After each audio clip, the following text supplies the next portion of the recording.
Reverse the threat. If your enemies see you as someone to be pushed around, turn the tables with a sudden move, however small, designed to scare them. Threaten something they value. Hit them where you sense they may be vulnerable, and make it hurt. If that infuriates them and makes them attack you, back off a moment and then hit them again when they're not expecting it. Show them you are not afraid of them and that you are capable of a ruthlessness they had not seen in you. You needn't go too far. Just inflict a little pain. Seem unpredictable and irrational. In this instance, you do something suggesting a slightly suicidal streak, as if you felt you had nothing to lose. You show that you are ready to take your enemies down with you, destroying their reputations in the process. This is particularly effective with people who have a lot to lose themselves, powerful people with sterling reputations. To defeat you will be costly and perhaps self-destructive. This will make fighting you very unattractive. Crazy opponents are terrifying. No one likes fighting people who are unpredictable and have nothing to lose. Play on people's natural paranoia. Instead of threatening your opponents openly, you take action that is indirect and designed to make them think. This might mean using a go-between to send them a message, to tell some disturbing story about what you are capable of. Or maybe you let them spy on you, only to hear something that should give them cause for concern. Making your enemies think they have found out you are plotting a countermove is more effective than telling them so yourself. Make a threat, and you may have to live up to it. But making them think you are working treacherously against them is another story. The more veiled menace and uncertainty you generate, the more their imaginations will run away with them, and the more dangerous an attack on you will seem. Establish a frightening reputation. This reputation can be for any number of things, being difficult, stubborn, violent, ruthlessly efficient. To create this image, you may every now and then have to play a bit rough, but eventually it will become enough of a deterrent to make those occasions rare.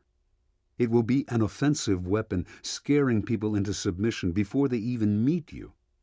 In any event, you must build your reputation carefully, allowing no inconsistencies.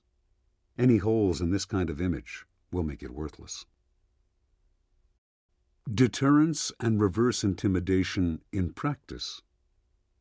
King Edward I of England was a fierce 13th century warrior king who was determined to conquer all of the British Isles. First he battered the Welsh into submission. Then he set his sights on Scotland, laying siege to towns and castles and razing to the ground the communities that dared to resist him. He was even more brutal with the Scots who fought back, including the famous Sir William Wallace. He hunted them down and had them publicly tortured and executed. Only one Scottish lord eluded Edward, Robert the Bruce, Earl of Carrick, 1274–1329, who had somehow escaped to the remote fastness of northern Scotland. So Edward captured the rebel's family and friends, killing the men and imprisoning the women in cages. Bruce remained defiant. In 1306, he had himself crowned Scotland's king. Whatever it took, he vowed to revenge himself on Edward and throw the English out of Scotland. Hearing this, Edward became even more determined to capture this final piece in his Scottish wars, but in 1307 he died before the job was done. Edward's son, now Edward II, did not share his father's lust for war. Edward I had left the island secure. The new king did not have to worry about Scotland. England was far wealthier, and its armies were well equipped, well fed, well paid, and experienced.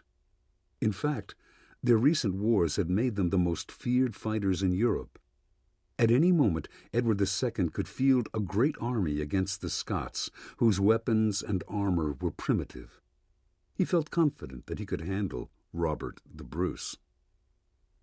A few months into the reign of Edward II, Bruce managed to take some Scottish castles held by the English and burned them to the ground.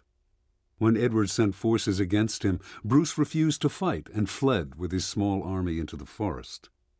Edward sent more men to secure his remaining strongholds in Scotland and exact revenge on Bruce, but now Scots soldiers suddenly began to raid England.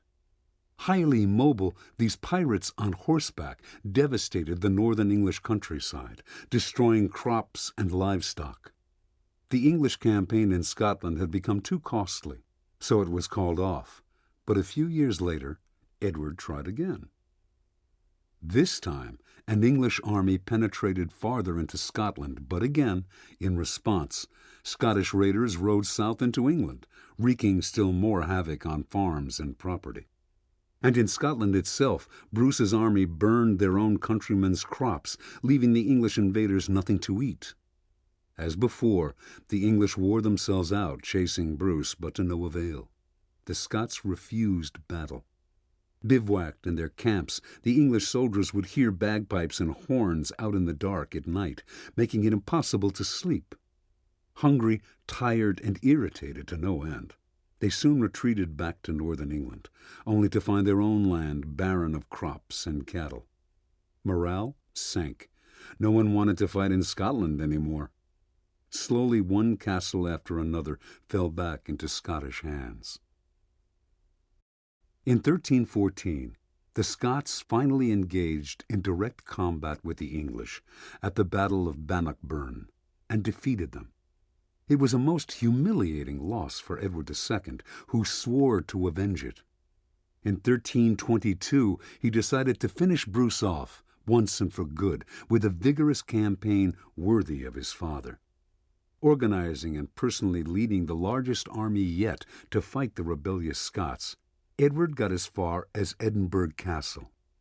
At one point, he sent foragers out to look for food in the countryside. They returned with a single decrepit bull and an empty wagon. Dysentery swept the English troops. Edward was forced to retreat, and when he reached northern England, he saw that the Scots had once again razed the fields there, and more thoroughly than ever. Hunger and disease finished off the remnants of his army. The campaign was such a disaster that a rebellion broke out among Edward's lords. He fled, but in 1327 was captured and killed. The following year, Edward's son, Edward III, negotiated a peace with the Scots, granting Scotland its independence and recognizing Robert the Bruce as its rightful king. Interpretation. Trying to stop what seemed inevitable, Robert the Bruce evolved a novel strategy. When the English attacked, he did not take them on directly. He would have lost. Instead, he hit them indirectly, but where it hurt, doing exactly to the English what they were doing to him, ruining his country. He continued to play tit for tat until the English understood that every time they attacked Scotland, they would get a bloody nose in exchange. They would lose valuable farmland, be harassed, fight in abysmal conditions. They slowly lost their hunger for the fight, then finally gave up.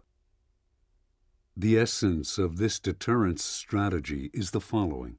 When someone attacks you or threatens you, you make it clear that he will suffer in return. He or she may be stronger, he may be able to win battles, but you will make him pay for each victory. Instead of taking him on directly, you hurt something he values, something close to home. You make him understand that every time he bothers you, he can expect damage, even if on a smaller scale. The only way to make you stop attacking him in your irritating fashion is for him to stop attacking you. You are like a wasp on his skin. Most people leave wasps alone. Reversal. In the long run, frightening people creates enemies, and if you fail to back up your tough reputation with victories, you will lose credibility. If your opponent gets angry enough to decide to play the same game back at you, you may also escalate a squabble into a retaliatory war. Use this strategy with caution. 11. Trade space for time. The non-engagement strategy. Retreat in the face of a strong enemy is a sign not of weakness, but of strength. By resisting the temptation to respond to an aggressor, you buy yourself valuable time to recover, to think, to gain perspective. Let your enemies advance. Time is more important than space. By refusing to fight, you infuriate them and feed their arrogance. They will soon overextend themselves and start making mistakes. Time will reveal them as rash and you as wise. Sometimes you can accomplish most by doing nothing. Retreat to advance. In the early 1930s, Mao Zedong was a rising star in the Chinese Communist Party. A civil war had broken out between the Communists and the Nationalists. Mao led campaigns against the Nationalists, using guerrilla tactics to beat them time and again, despite being greatly outnumbered. He also served as a chairman of the fledgling Chinese Communist government, and his provocative essays on strategy and philosophy were widely read. Then a power struggle broke out among the Communists. A group of Soviet-educated intellectuals, known as the 28 Bolsheviks, tried to gain control of the party. They despised Mao, seeing his taste for guerrilla warfare as a sign of timidity and weakness, and his advocacy of a peasant revolution backward. Instead, they advocated frontal warfare, fighting the nationalists directly for control of key cities and regions, as the communists had done in Russia. Slowly, the 28B isolated Mao and stripped him of both political and military power. In 1934, they put him under virtual house arrest on a farm in Hunan. Mao's friends and comrades felt he had suffered a dizzying fall from grace. But more troubling than the fall itself was his apparent acceptance of it. He did not rally supporters to fight back. He stopped publishing. He effectively disappeared. Perhaps the 28B had been right. Mao was a coward. That same year, the Nationalists, led by General Chiang Kai-shek, launched a new campaign to destroy the Communists. The 28B fought back bravely, battling to hold on to the few cities and regions under Communist control, but the Nationalists outnumbered them, were better equipped, and had German military advisors to help them. The Nationalists took city after city and slowly surrounded the Communists. Thousands deserted the Red Army, but finally its remaining soldiers, around 100,000 of them, managed to break out of the nationalist encirclement and head northwest. Mao joined them in their flight. Only now did he begin to speak up and question the 28B strategy. They were retreating in a straight line, he complained, making it easier for the nationalists to chase them. And they were moving too slowly, carrying too many documents, file cabinets, and other trappings from their old offices. They were acting as if the whole army were merely moving camp and planning to keep fighting the nationalists in the same way, fighting over cities and land. Mao argued that this new march should not be a momentary retreat to safer ground, but something larger. The whole concept of the party needed rethinking. Instead of copying the Bolsheviks, they should create a distinctly Chinese revolution based on the peasantry, China's single largest population group. To accomplish this, they needed time and freedom from attack. They should head southwest to the farthest reaches of China, where the enemy could not reach them. Red Army officers began to listen to Mao. His guerrilla tactics had been successful before, and the 28B strategy was clearly failing. They slowly adopted his ideas. They traveled more lightly. They moved only at night. They feinted this way and that to throw the nationalists off their scent. Wherever they went, they conducted rallies to recruit peasants to their cause. Somehow, Mao had become the army's de facto leader. Although outnumbered 100-1, under his leadership, the Red Army managed to escape the nationalists, and in October 1935, to arrive at the remote reaches of Shanxi province, where it would finally be safe.